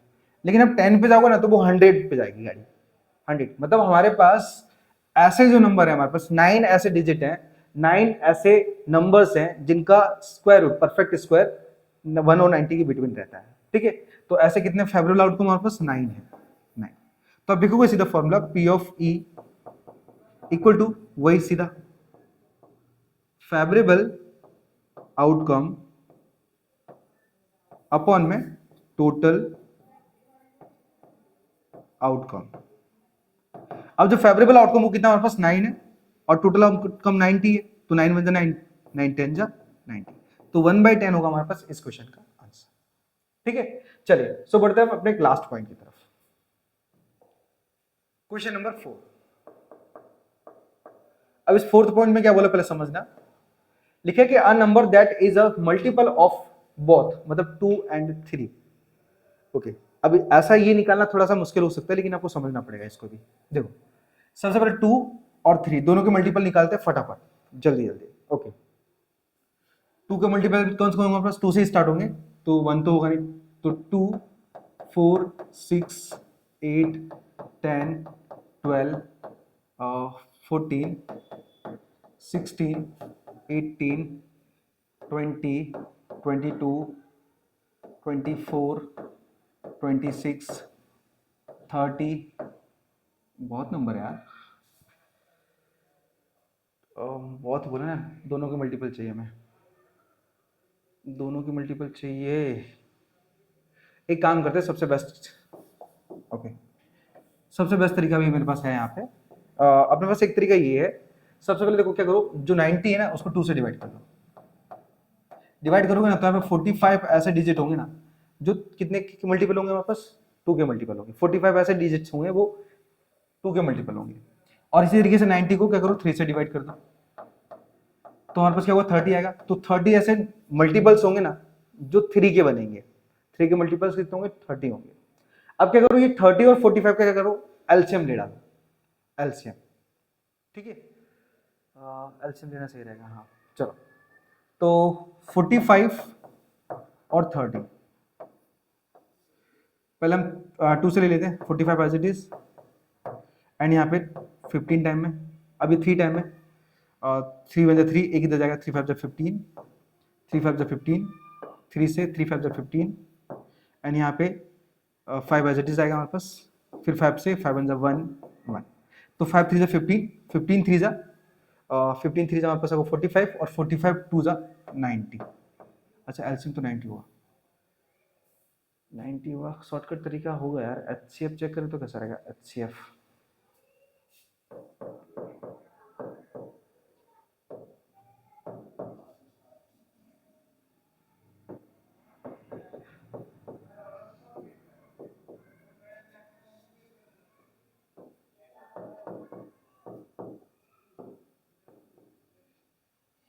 ओके मैंने कही देखो 45 के फैक्टर निकालनी है और 30 के फैक्टर निकालनी है। देखो एलसीएम निकालना गलत हो जाएगा, मैं सोचा था एलसीएम से सही आ जाएगा क्योंकि दो मल्टीपल करके वही आंसर आ जा रहा है।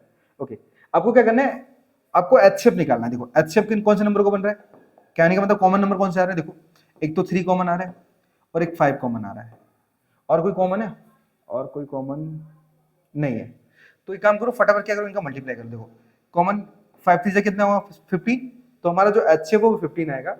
तो 15 ऐसे डिजिट होंगे जो 2 और 3 के दोनों के मल्टीपल होंगे, ठीक है।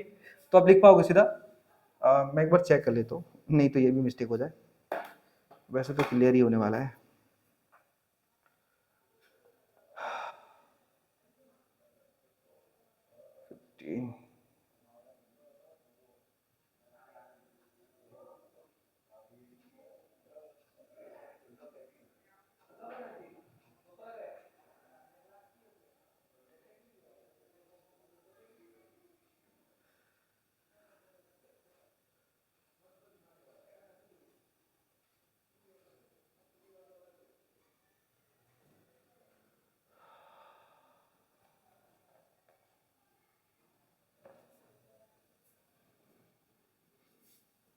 दो मिनट,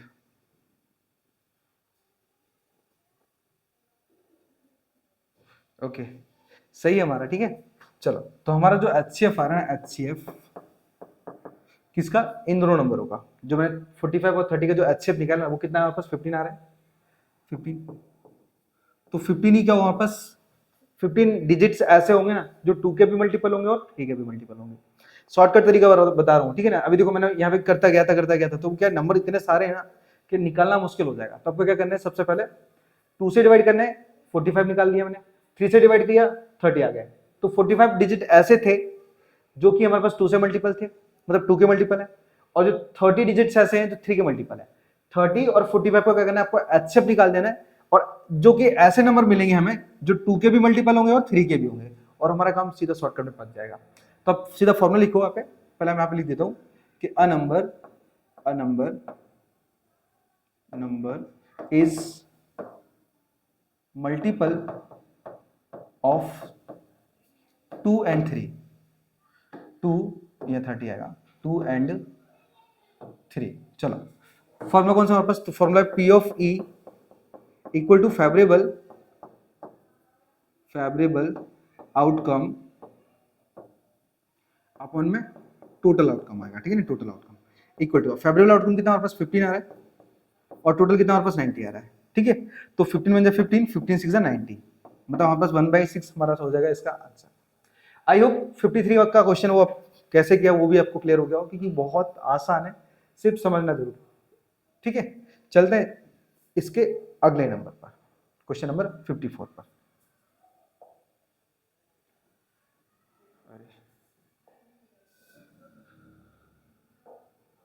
क्वेश्चन नंबर 54, ओके। ये मोस्ट टाइम क्वेश्चन, यानी याद रखना है, कार्ड वाला तो कंपलसरी कर ही लेना आपको। यहाँ पे लिखा है कि अ card is selected eight random from well shuffled pack of 52 cards, मतलब 52 कार्ड को अच्छी तरीके से वेल सफल्ड किया जाता है एक तरीके से। तो हमारे पास यहाँ पे जो टोटल आउटकम है ना, टोटल आउटकम वो हमारे पास 52 होगा, याद रखना, ठीक है, क्योंकि लिखा ही है ऑलरेडी। अब हमारे पास फर्स्ट वाले में क्या लिखा है, सबसे पहले कि दैट ऑफ स्पैड, मैं यहाँ पे सिर्फ लिख दे रहा हूँ स्पैड, ओके। अगर मैं स्पैड की बात करूँ ना, तो स्पैड के टोटल 13 कार्ड होते हैं। थोड़ा सा मैं जानकारी भी दे देता हूँ, एक काम करता हूँ, देखो अपने पास टोटल होता है 52 कार्ड्स, टोटल 52 कार्ड्स होते हैं, और इन कार्ड्स को कुल मिला के 4 पार्ट में डिवाइड किया जाता है, 4 पार्ट में, जिनमें से 2 कार्ड होता है रेड, 2 कार्ड होता है रेड। कौन कौन से, एक तो ये हार्ट, ठीक है, एक तो ये हार्ट, और एक होता है हमारे पास डायमंड, डायमंड, ये रेड कलर के हार्ट होते हैं, ठीक है। चलो मैं इसको रेड थोड़ा सा सिंबल लिख लूं,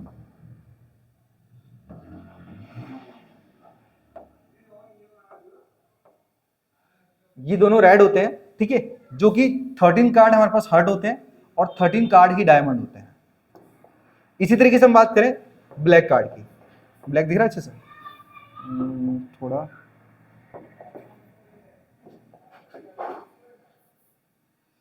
चलो मैं ब्लैक को एज ए ब्लू के फॉर्म में बता देता हूँ, ब्लू दिख रहा है। चलो तो हमारे पास एक होता है कौन सा, ये होता है क्लब, इसको हम क्लब बोलते हैं, क्लब, और ये होता है हमारे पास कुछ इस तरीके से, इसको बोलते हैं स्पैड, ठीक है। समझो ये ब्लैक कार्ड है, और ये ब्लैक की 2 कैटेगरी होती है, ब्लैक की हमारे पास 13 कार्ड क्लब के होते हैं और 13 कार्ड ही स्पैड के होते हैं, ठीक है। तो हमारे क्वेश्चन में क्या बोला कि दैट ऑफ स्पैड, अब स्पैड का टोटल कार्ड कितना हमारे पास 13 हुआ, तो यहां पर जो स्पैड के कार्ड बनाया ना वो 13 बता दी मैंने, आई होप मालूम पड़ेगा 13 कैसे आया, ठीक है।